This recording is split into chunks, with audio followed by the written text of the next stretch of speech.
రైట్గా కేంద్ర మంత్రి బండి సంజయ్ మాట్లాడుతున్నారు, లైవ్లో చూద్దాం. మాకు బీఆర్ఎస్ పార్టీ పక్కా సపోర్ట్ చేస్తుందని చెప్పి కాంగ్రెస్ పార్టీ చెప్పుకుంటున్నారు.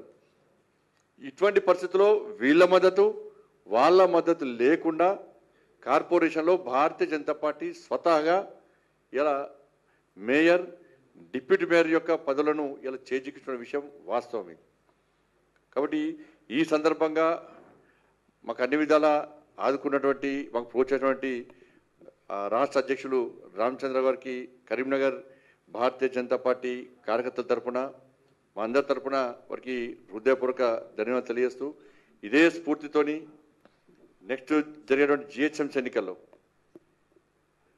70 లక్షల జనాభా ఉంటే దాదాపు 30 లక్షల మంది ముస్లిమ్సే.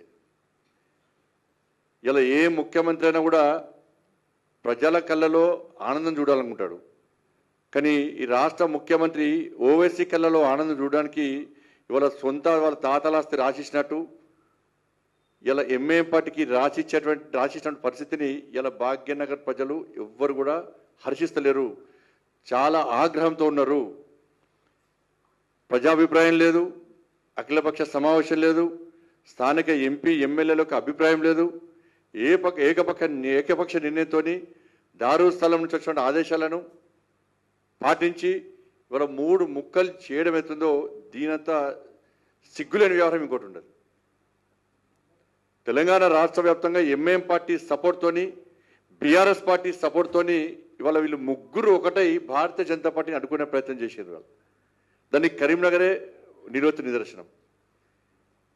కానీ ఈ 3 ముక్కలు ఎందుకు చేసిండో ఇప్పటికీ రాష్ట్ర ముఖ్యమంత్రి ఇప్పుడు కూడా చెప్తలేడు. ఎవరి కోసం చేసిండో స్పష్టమైంది అది. కాబట్టి జిహెచ్ఎంసీ ఎన్నికల్లో భారతీయ జనతా పార్టీకి అనుకూలమైన వాతావరణం ఉంది. పోయినసారి మేము పొరపాటు చేసినాం.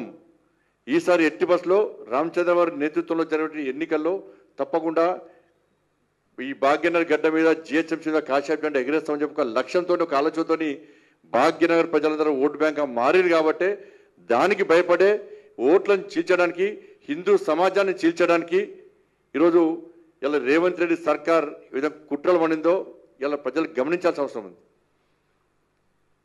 ఇలా 1.5 కోటి జనాభా ఉంది ముంబై, 40,000 కోట్ల బడ్జెట్, దాన్ని విభజించలే. 2 కోట్ల జనాభా ఉంది ఢిల్లీ, 16,000 కోట్ల బడ్జెట్, దాన్ని చీల్చలే, విభజించలే. ఇలా చెన్నైకి సంబంధించి కూడా 80 లక్షల జనాభా ఉంది, 10,000 కోట్ల బడ్జెట్ ఉన్నది, దాన్ని చీల్చలే, విభజించలే. ఇలా 2012లో షీలా దీక్షిత్ ఉన్నప్పుడు ఢిల్లీని 3 భాగాలుగా 3 కార్పొరేట్ విభజిస్తే 2022లో తిరిగి భారతీయ జనతా పార్టీ అన్ని విలీనం చేసింది. ఇక్కడ 1 కోటి మందికి దాదాపు సేవ చేస్తూ 8,000 కోట్ల బడ్జెట్ ఉన్నటువంటి భాగ్యనగరాన్ని చీల్చడానికి కారణం ఏందో రాష్ట్ర ముఖ్యమంత్రి చెప్పాలి.